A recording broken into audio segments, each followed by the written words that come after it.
Hello everyone, I am Sunny your physics teacher. Welcome back to my YouTube channel. आज के इस lecture में हम टू ब्लॉक स्प्रिंग प्रॉब्लम को सोल्व करेंगे, जिसमें centre of mass constant acceleration से एक्सेलरेटेड होगा। तो देखो इस प्रॉब्लम में क्या गिवन है। मान लो एक्सेलरेशन ड्यू टू ग्रेविटी की value near the surface of earth 10 metre per second square given है। ठीक है। और मान लो ये एक स्मूथ ग्राउंड है। स्मूथ ग्राउंड, इस स्मूथ ग्राउंड पे 2 kg का ब्लॉक रखा हुआ है और 4 kg का ब्लॉक रखा हुआ है, और ये दोनों एक मासलेस स्प्रिंग से कनेक्टेड है। ठीक है। इनिशियली ये दोनों रेस्ट पे हैं, इस पोजीशन पे, जैसा कि दिखाई दे रहा है। ठीक है। इस स्प्रिंग का स्प्रिंग कांस्टेंट 200 न्यूटन पर मीटर गिवन है। ठीक है। अब मैंने क्या किया, इस पोजीशन पे, इस इनिशियल पोजीशन पे 2 kg ब्लॉक पे इस डायरेक्शन में 10 न्यूटन एक्सटर्नल फोर्स अप्लाई कर दिया। 4 kg ब्लॉक पे इस डायरेक्शन में 20 न्यूटन एक्सटर्नल फोर्स अप्लाई कर दिया। ठीक है, इस पोजीशन में। तो देखो जैसे ही मैंने 2 kg ब्लॉक पे इस डायरेक्शन में 10 न्यूटन एक्सटर्नल फोर्स अप्लाई किया, 4 kg ब्लॉक पे इस डायरेक्शन में 20 न्यूटन एक्सटर्नल फोर्स अप्लाई किया, इस इनिशियल पोजीशन पे 2 kg और 4 kg दोनों ही रेस्ट पे हैं, और ये स्प्रिंग नेचुरल लेंथ में है।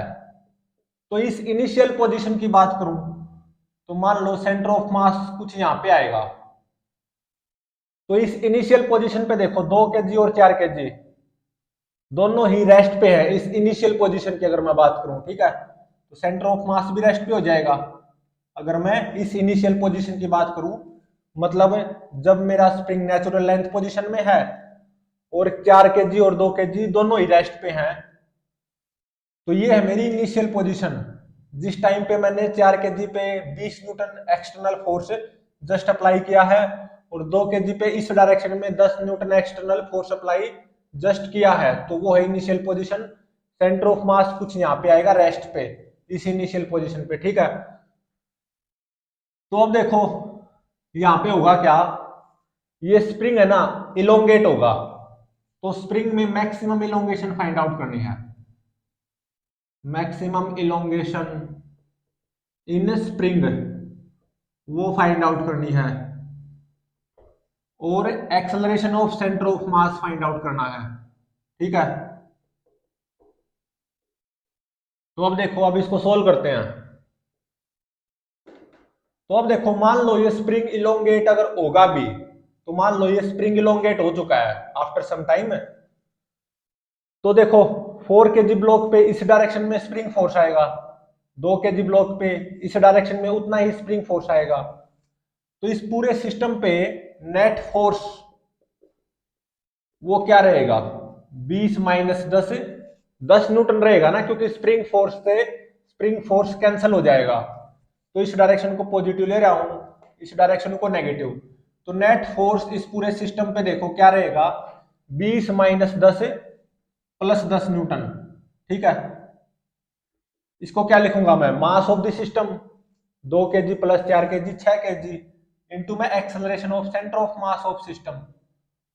तो देखो यहां से acceleration of center of mass तो आ गया कितना, 10 बाय में 6, मतलब 5 बाय में 3 मीटर पर सेकंड स्क्वायर। ठीक है। या plus 5 bye 3 metre per second square. तो इस पूरे सिस्टम का सेंटर ऑफ मास राइट की तरफ 5 बाय में 3 metre per second square constant acceleration से एक्सेलरेट करेगा, और फ्रॉम रेस्ट। ठीक है। तो अब ये स्प्रिंग है ना, इलोंगेट होगा। तो यहाँ पे इस न्यूमेरिकल में स्प्रिंग हमारा केवल इलोंगेट होगा, और इस स्प्रिंग में मैक्सिमम इलोंगेशन भी फाइंड आउट करनी है। ठीक है। तो अब देखो मैं क्या करता हूं, इन दोनों ब्लॉक्स की ऑब्जर्वेशन लूंगा सेंटर ऑफ मास के ऊपर चीटी बनकर बैठकर। Observation of blocks from center of mass frame. ठीक है। मतलब सेंटर ऑफ मास के ऊपर चीटी बनकर बैठ के दोनों ब्लॉक्स के मोशन को ऑब्जर्व करूंगा। ठीक है। तो अब देखो सेंटर ऑफ मास के ऊपर बैठकर मैं दोनों ब्लॉक्स के मोशन को ऑब्जर्व करूंगा, तो सेंटर ऑफ मास तो मैंने रेस्ट पे कर लिया एक तरह से। वैसे वास्तविकता में with respect to ground frame centre of mass right की तरफ 5/3 metre per second square constant acceleration से एक्सेलरेट होगा और फ्रॉम रेस्ट, ठीक है। लेकिन अब मैं सेंटर ऑफ मास के ऊपर ही बैठकर दोनों ब्लॉक्स के मोशन को ऑब्जर्व करूंगा, तो एक तरह से मैंने सेंटर ऑफ मास को तो रेस्ट पे कर लिया ना, ठीक है। तो ये इनिशियल पोजीशन बनाओ जब दोनों ब्लॉक्स रेस्ट पे हैं और सेंटर ऑफ मास भी रेस्ट पे है, तो ये इनिशियल पोजीशन बनाओ। 2 kg, 4 kg और स्प्रिंग नेचुरल लेंथ पोजीशन में है, ठीक है। तो अब देखो ये इनिशियल पोजीशन जब मैंने दोनों ब्लॉक्स पे एक्सटर्नल फोर्स जस्ट अप्लाई किया था, वो है इनिशियल पोजीशन। जब 2 kg और 4 kg दोनों ही रेस्ट पे थे with respect to ground frame और सेंटर ऑफ मास भी रेस्ट पे था, मतलब स्प्रिंग नेचुरल लेंथ पोजीशन में था, ठीक है। तो सेंटर ऑफ मास कुछ यहाँ पे आएगा, सेंटर ऑफ मास के ऊपर बैठकर दोनों ब्लॉक्स के मोशन को ऑब्जर्व कर रहा हूं ना, तो सेंटर ऑफ मास तो मैंने रेस्ट पे कर लिया, ठीक है। तो इसका मतलब अब इस सेंटर ऑफ मास फ्रेम में लीनियर मोमेंटम ऑफ सिस्टम वो कंजर्व रहेगा, और वो कितना रहेगा, 0, क्योंकि मैंने सेंटर ऑफ मास को रेस्ट पे कर लिया, ठीक है।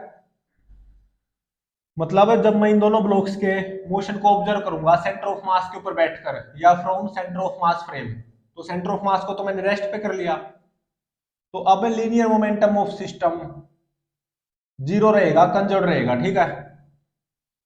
तो अब देखो जो ये इनिशियल स्टेट थी जब मेरा स्प्रिंग नेचुरल लेंथ पोजीशन में था, तो सेंटर ऑफ मास रेस्ट पे था with respect to ground frame, और 2 kg और 4 kg भी रेस्ट पे थे with respect to ground frame.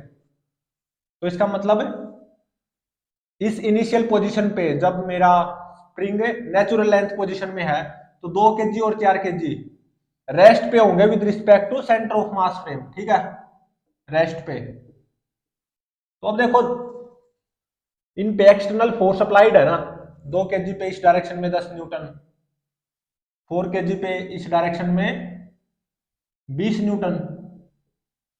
और अब देखो सेंटर ऑफ मास कैसा फ्रेम है, नॉन इनर्शियल फ्रेम, क्योंकि सेंटर ऑफ मास इस डायरेक्शन में with respect to ground frame 5/3 metre per second square constant acceleration से एक्सेलरेट कर रहा है, और सेंटर ऑफ मास फ्रेम से मैं दोनों ब्लॉक्स के मोशन को ऑब्जर्व कर रहा हूं, तो शूडो फोर्स लगाना अनिवार्य है। 2 kg पे इस डायरेक्शन में शूडो फोर्स आएगा कितना, 2 × 5/3 मतलब 10/3 न्यूटन शूडो फोर्स, ठीक है। और 4 kg ब्लॉक पे इस डायरेक्शन में शूडो फोर्स आएगा कितना, 4 × 5/3 मतलब 20/3 न्यूटन शूडो फोर्स, ठीक है। तो अब देखो ये जो सूडो फोर्स है 10/3 न्यूटन, और ये जो एक्सटर्नल फोर्स है 10 न्यूटन 2 kg ब्लॉक पे, इन दोनों की इक्विवेलेंट में एक फोर्स अप्लाई करूंगा कितना, 10 + 10/3 कितना हो जाएगा, 40/3 न्यूटन, ठीक है। 40/3 न्यूटन का। और ऐसे ही यहाँ पे 4 kg ब्लॉक पे मैं 20 न्यूटन एक्सटर्नल फोर्स और 20/3 न्यूटन शूडो फोर्स, इन दोनों के इक्विवेलेंट एक फोर्स का यूज करूंगा, 20 - 20/3 न्यूटन का।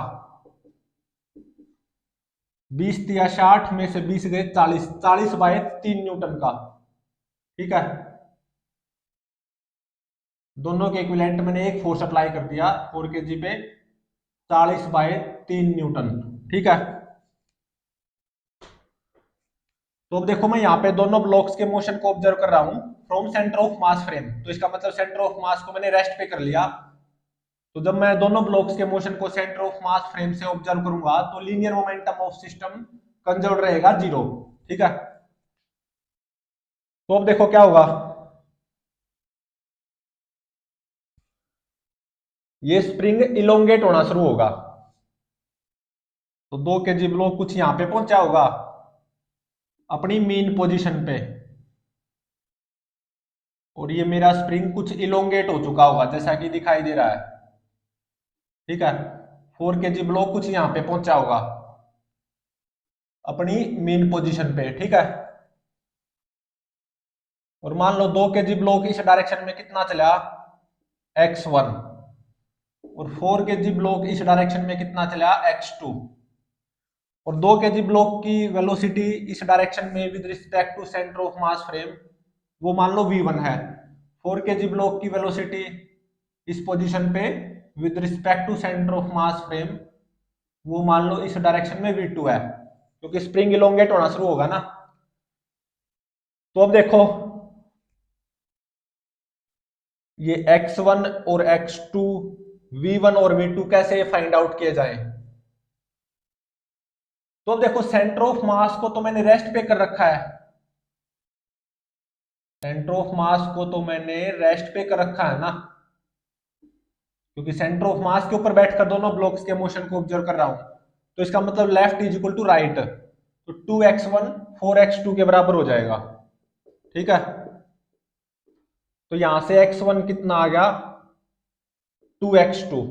ठीक है, और सेंटर ऑफ मास फ्रेम में linear momentum of system zero रहेगा, कंजर्व रहेगा, तो इसका मतलब 2v1 4v2 के बराबर होगा। ठीक है, तो मतलब v1 2v2 के बराबर होगा। और जब ये दोनों ब्लॉक्स साइमल्टेनियसली अपनी अपनी मीन पोजीशन से पास होंगे तो इन दोनों ब्लॉक्स पे नेट फोर्स जीरो होगा with respect to centre of mass frame, या दोनों ब्लॉक्स का एक्सेलरेशन जीरो रहेगा with respect to centre of mass frame. ठीक है, तो अब देखो 4 kg पे ऐसे 40/3 न्यूटन फोर्स अप्लाइड था, और 2 kg पे ऐसे 40/3 न्यूटन फोर्स अप्लाइड। ठीक है, तो अब देखो 40/3 ये किसके बराबर होगा, स्प्रिंग फोर्स के बराबर, तभी तो 2 kg ब्लॉक पे नेट फोर्स जीरो आएगा, और तभी तो 4 kg ब्लॉक पे भी नेट फोर्स जीरो आएगा। 40/3 स्प्रिंग फोर्स के बराबर होगा, मतलब के 200 इंटू में elongation in this spring x1 plus x2। ध्यान रहे अभी तक मेरा स्प्रिंग मैक्सिमम इलोंगेट नहीं हुआ है। ठीक है, तो यहां से देखो x1 प्लस x2 की वैल्यू क्या आ जाएगी, 40/3 डिवाइडेड बाय 200, तो 40/200 कितना हो गया, 1/5, और divided by 3 1/15 metre. x1 plus x2 की वैल्यू आ गई 1/15 मीटर, और x1 is equal to 2x2 है। तो इन दोनों इक्वेशंस को सोल्व करके x1 और x2 की वैल्यू फाइंड आउट कर सकते हैं।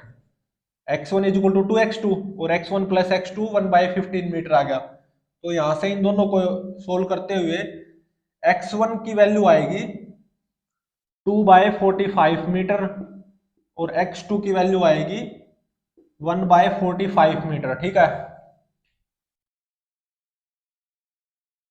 तो मतलब जब ये दोनों ब्लॉक्स अपनी अपनी मीन पोजीशन से पास हो रहे थे तो इन दोनों ब्लॉक्स का acceleration with respect to centre of mass वो जीरो था। ठीक है, या दोनों ब्लॉक्स पे net force with respect to centre of mass वो क्या आएगा, जीरो, जब दोनों ब्लॉक्स अपनी अपनी मीन पोजीशन से पास हो रहे होंगे। तभी तो 40/3 को मैंने स्प्रिंग फोर्स के बराबर पुट किया है। ठीक है, तो x1 और x2 की वैल्यू निकल के आ चुकी हैं। x1 प्लस x2 तो कितना निकल के आया है, 1/15 मीटर, और x1 2/45 मीटर, x2 1/45 मीटर। ठीक है, तो अब देखो v1 और v2 इनकी वैल्यूज कैसे पता लगाई जाए। मतलब जब ये दोनों ब्लॉक्स अपनी अपनी मीन पोजीशन से पास होंगे तो 2 kg ब्लॉक की relative velocity with respect to centre of mass ऐसे v1 होगी, 4 केजी ब्लॉक की relative velocity with respect to centre of mass ऐसे v2 होगी। तो v1 और v2 कैसे फाइंड आउट किया जाए?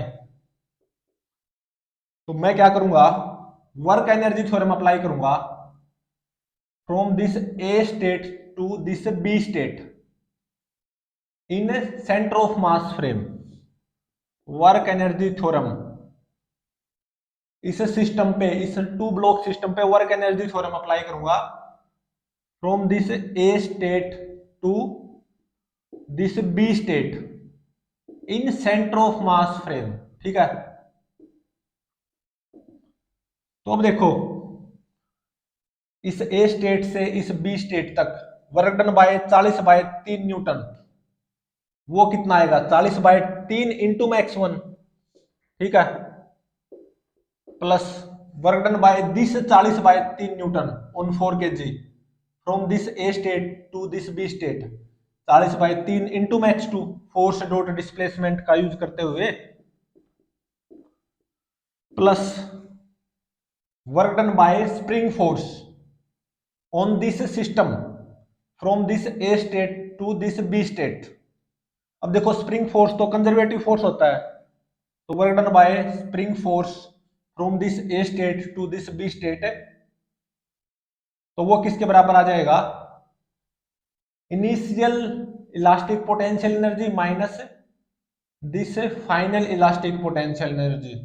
Initially spring natural length position में है, तो initial elastic potential energy 0 minus final elastic potential energy stored in this spring half के 200 x1 प्लस x2 का स्क्वायर। ठीक है,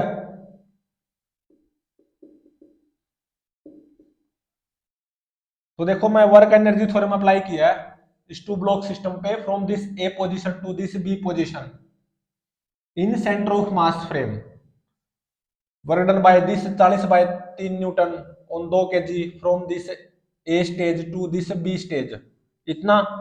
work done by this 40/3 newton on 4 kg from this A stage to this B stage, इतना, plus work done by spring forces on this system from this A stage to this B state, वो क्या हो जाएगा, initial elastic potential energy minus final elastic potential energy, क्योंकि spring force क्या होता है conservative, is equal to change in kinetic energy of system. तो final kinetic energy of system minus initial kinetic energy of system half m2 v1 का square plus half m4 v2 का square minus initial kinetic energy of system 0 -0। ठीक है, तो 2 से 2 cancel, तो ये v1 square और ये 2v2 स्क्वायर। ठीक है, तो देखो यहां पे मैं 40/3 को कॉमन ले लूंगा, x1 प्लस x2 प्लस ये 200 कट जाएगा, 2 से 200 कट जाएगा, ये -100 पे कटेगा, तो -100 x1 प्लस x2 का square is equal to v1 square plus 2v2 square. तो देखो x1 प्लस x2 की वैल्यू मेरे पास है और वो कितनी है 1/15, तो x1 प्लस x2 की वैल्यू यहाँ पे 1/15 पुट करूंगा यहाँ पे और यहाँ पे, तो ये इक्वेशन क्या बन के आ जाएगी, v1 square plus 2v2 square is equal to 4, ये आ जाएगी। ठीक है, और देखो linear momentum of system in this centre of mass frame वो 0 रहेगा, कंजर्व रहेगा, तो उसका यूज करते हुए v1 is equal to 2v2 आ गया था। तो v1 और v2 में एक इक्वेशन तो ये है v1 is equal to 2v2 और दूसरी इक्वेशन ये आ गई, तो इन दोनों को हम सोल्व कर सकते हैं। ठीक है, तो after solving this equation and this equation, तो v1 की वैल्यू आएगी 1/√18 मीटर पर सेकेंड और v2 की वैल्यू आएगी 2/√18 मीटर पर सेकेंड। ठीक है, तो v1 और v2 की वैल्यूज निकल आई। V1 और V2 दोनों की वैल्यूज निकल आई। क्या निकल के आई? V1 की वैल्यू 1/√18, V2 की वैल्यू 2/√18। ठीक है,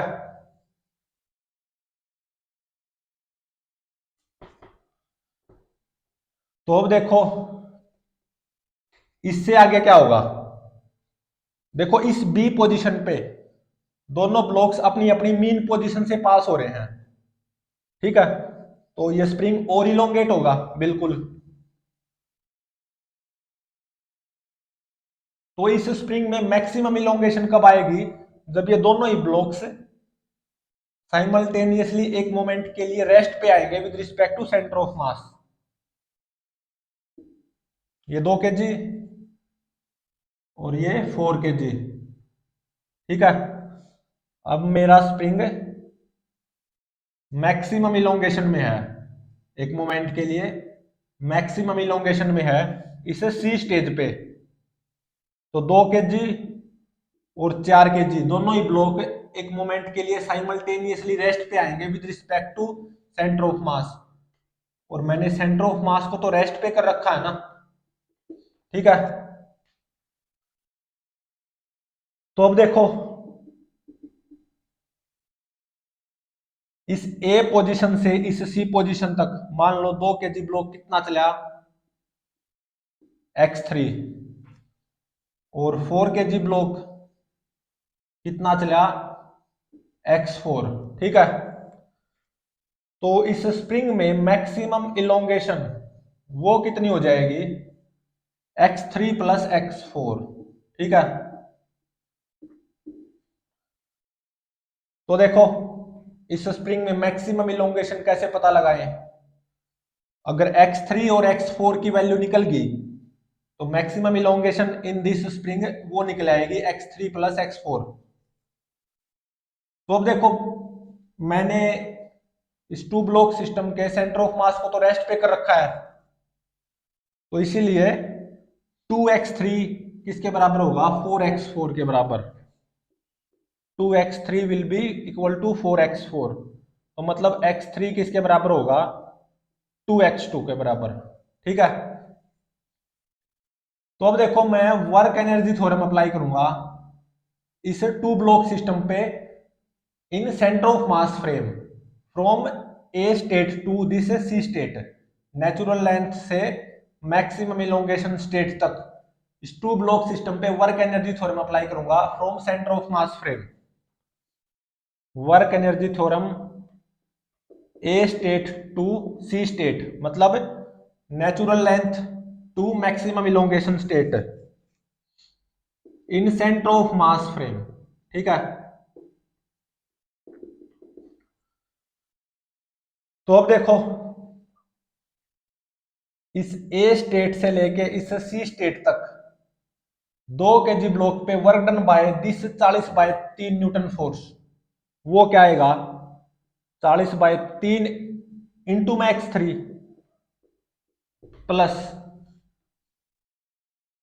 work done by this 40/3 newton on 4 kg from this A state to this C state वो क्या आ जाएगा? 40/3 इंटू में x4। ठीक है, plus work done by spring forces on this 2 block system from this A state to this C state वो क्या आ जाएगा? क्योंकि स्प्रिंग फोर्स तो कंजर्वेटिव फोर्स होता है, तो work done by spring forces on this 2 block system from this A state to this C state वो क्या आ जाएगा? Initial elastic potential energy natural length में तो 0 minus final elastic potential energy stored इन spring 1/2 K200 और x3 + x4 का square. ठीक है, is equal to change in kinetic energy of system. इस इनिशियल ए स्टेज पे देखो दोनों ब्लॉक रेस्ट पे with respect to centre of mass, तो इनिशियल काइनेटिक एनर्जी 0। इस सी स्टेज पे देखो दोनों blocks again at rest with respect to centre of mass frame, जब स्प्रिंग मैक्सिमम इलोंगेशन में है तो फाइनल काइनेटिक एनर्जी भी जीरो, तो final kinetic energy minus initial kinetic energy, zero minus zero is equal to zero. ठीक है, तो देखो 200, 2 से कितने पे कट गया, 100 पे। ठीक है, तो यहां पे देखो 40/3 को कॉमन ले लो, तो x3 प्लस x4 इंटू में 40/3 हो जाएगा ये। ठीक है, और माइनस 100 इंटू में x3 प्लस x4 का स्क्वायर इज इक्वल टू 0। तो यहां से देखो 40/3 इंटू में x3 प्लस x4, ये किसके बराबर आ गया, 100 इंटू में x3 प्लस x4 का स्क्वायर, इसके बराबर आ गया। तो यहां से x3 प्लस x4 की वैल्यू ये कितनी आ जाएगी, ये आ जाएगी 40/3 डिवाइडेड बाय 100, इतनी 40/3 डिवाइडेड बाय 100। ठीक है, तो ये आ गई, 0 से 0 कैंसल। ठीक है, तो 2 दूनी 4, 2 पंजे 10, 5 तिये 15, तो 2 बाय में 15 मीटर आ गई x3 प्लस x4 की वैल्यू। तो इस स्प्रिंग में मैक्सिमम इलोंगेशन कितनी आएगी, 2 बाय में 15 मीटर, एक आंसर ये हो गया। और इस टू ब्लॉक सिस्टम के सेंटर ऑफ मास का एक्सेलरेशन कितना रहेगा, 5/3 मीटर पर सेकंड स्क्वायर, एक आंसर ये हो गया। और मान लो x3 और x4 इनकी वैल्यूज भी फाइंड आउट करनी है तो कर सकते हो। तो देखो x3 is equal to 2x4, ये x2 नहीं 2x4 आएगा, ये x3 is equal to 2x4, एक इक्वेशन ये होगी, और x3 प्लस x4 is equal to 2/15, second equation ये होगी। तो यहां से इन दोनों को सोल्व करते हुए x3 और x4 की वैल्यूज फाइंड आउट की जा सकती हैं। तो x3 की वैल्यू कितनी आ जाएगी, 4 बाय में 45 मीटर, और x4 की वैल्यू कितनी आ जाएगी, 2 बाय में 45 मीटर। ठीक है, 2 बाय 45 मीटर। तो with respect to centre of mass in दोनों ब्लॉक्स का मोशन कुछ ऐसा होगा। ठीक है, और with respect to ground frame centre of mass इस डायरेक्शन में एक्सेलरेटेड है ना, कितने कांस्टेंट एक्सेलरेशन से, 5/3 metre per second square constant acceleration से। तो इसका मतलब with respect to ground frame इन दोनों ब्लॉक्स का मोशन कुछ ऐसा नजर आएगा, एक केचवे की तरह, अजीब सा मोशन। ठीक है, तो सेंटर ऑफ मास का एक्सेलरेशन फाइंड आउट करना था, 5/3 मीटर पर सेकंड स्क्वायर, एक आंसर तो ये। और एक इस स्प्रिंग में मैक्सिमम इलोंगेशन फाइंड आउट करनी थी, वो कितनी आएगी, 2 बाय में 15 मीटर, सेकंड आंसर ये। और ये ध्यान रहे ये स्प्रिंग कंप्रेस नहीं होगा कभी। ठीक है, तो प्लीज चैनल को लाइक शेयर और सब्सक्राइब जरूर करें।